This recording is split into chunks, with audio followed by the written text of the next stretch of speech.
We, the indigenous people of Biafra, extend this message to international communities and Britain in particular, as we call on them to live up to their moral standard as a matter of urgency and importance. Support BIAEXIT, a term we have chosen for the conduct of Biafra referendum in Nigeria.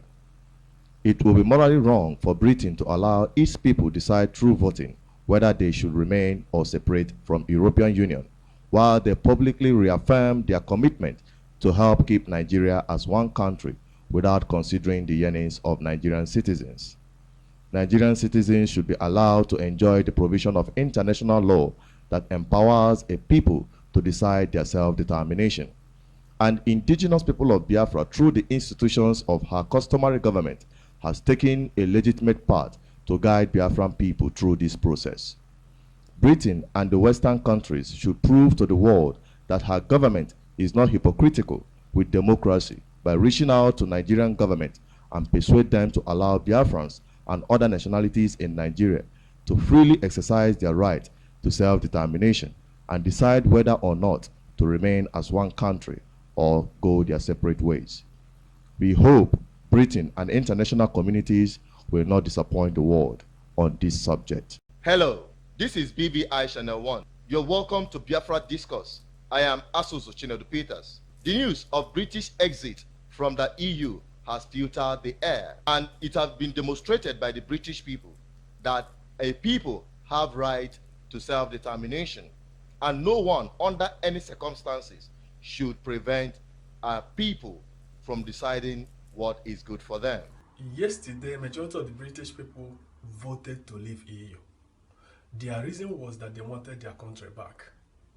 They wanted to take charge of their border and control immigration. They didn't want to be dominated by Europe. They wanted to make their own laws. That is exactly the same thing the Biafran people want. That is the same thing the Biafran people are asking for.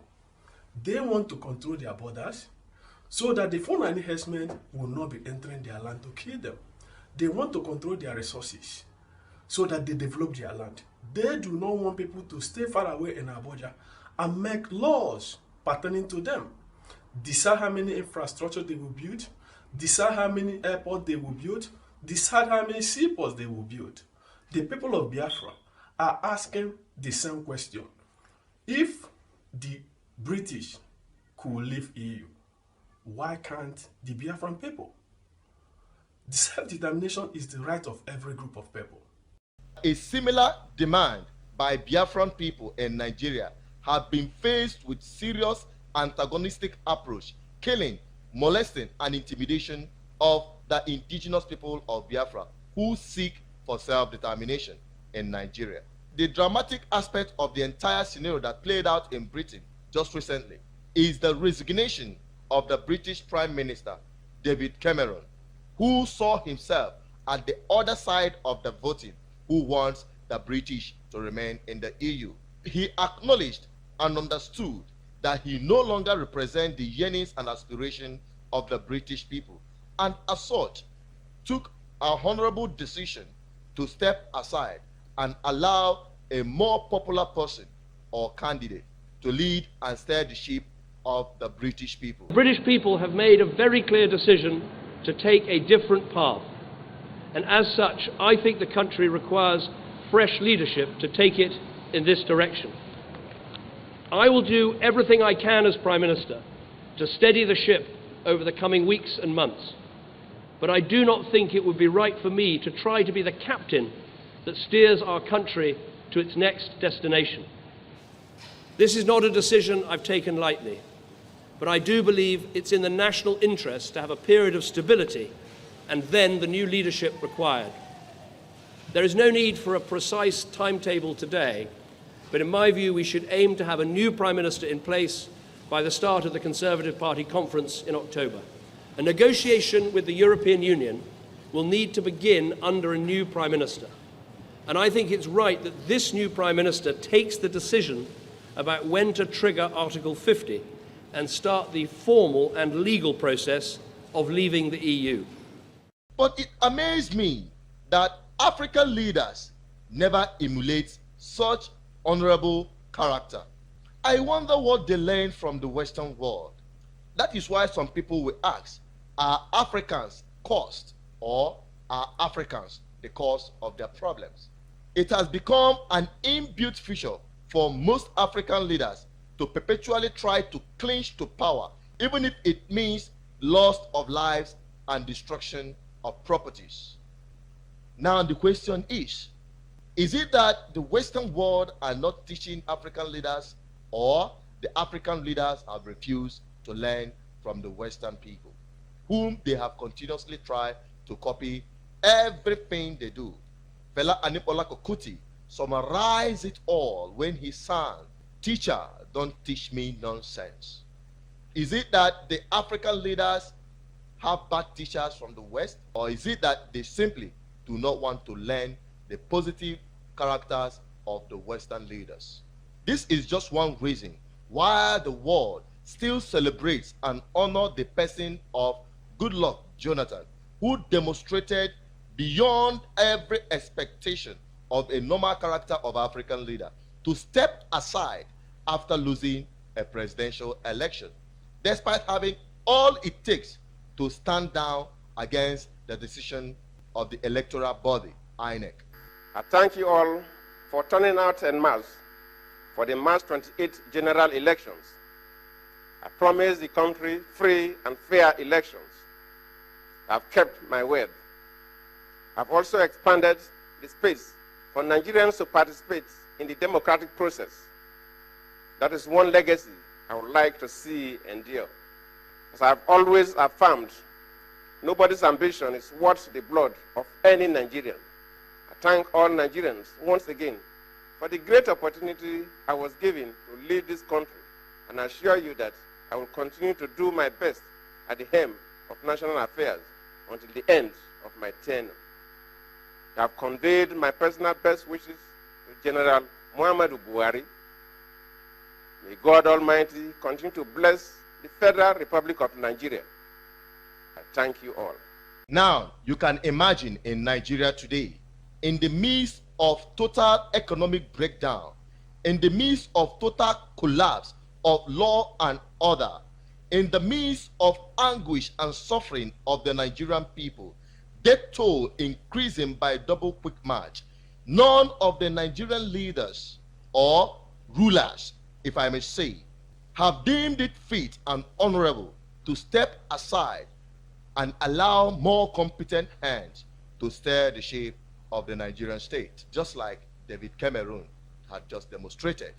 Oh, I remember the song by this veteran singer of blessed memory, Sonny Okosi, who sang, "Which way Nigeria, which way Nigeria, which way to go? I love my fatherland, I want to know, which way Nigeria, which way to go?" This honorable man, Sonny Okosi, sang this song at the time Nigeria was still at the express road and the steering being manned by more competent and honorable men. I wonder what his song would be if he happens to be here today to witness the state of the country called Nigeria.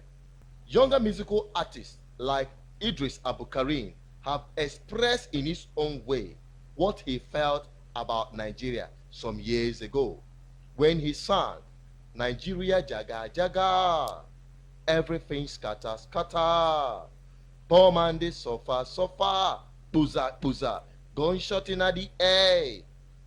You see, this young man sang this song when some Nigerians can actually afford to feed themselves twice a day.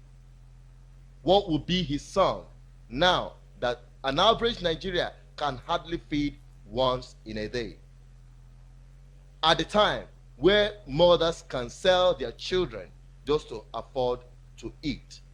Well, what more can I say that you have not heard? What more do you want to witness in Nigeria to open your eyes to the reality that Nigeria has finally turned to a failed state? Nigeria had never worked. Nigeria is not working, and Nigeria will never work. as long as the structures and the foundation that was laid by the British colonial administration is still in place. I will leave the rest for you because my eyes and my ears are not wider and clearer than yours. But as for me and my people, the Biafran people, we have taken the exit door out of Nigeria. We simply want to separate ourselves from this unholy marriage called Nigeria, this colonial contraption called Nigeria. We are simply asking for our right to decide what we want, for our right to exercise our right to self-determination. And no one, including the Nigerian government or any of its ally outside Nigeria, should prevent the indigenous people of Biafra from exercising her right to self-determination. And I use this opportunity to call out for all concerned bodies, the international community, human rights bodies, and lovers of freedom and justice, to support the indigenous people of Biafra agitation for self-determination as we apply and hinge our agitation on rule of law, respect of both local and international law. And we admonish the Nigerian state to also respect the right of indigenous people of Biafra for self-determination. Please support our noble effort to guide Biafran people through this process legally to achieve our independence without further loss of lives and properties. To get more video updates, please subscribe to our YouTube channel, like, share, and don't forget to drop your comments. Follow us on all our social media platforms, just like you're seeing right there on the screen. Till I come your way next time, I still remain your humble servant, Asos Chinedu Peters, serving indigenous people of Biafra with humility and respect. Shalom. Ndị Igbo kwen ya, kweswen, anyị ga-adị Aiza, hey, Aiza, hey, Izo kamemi, emi.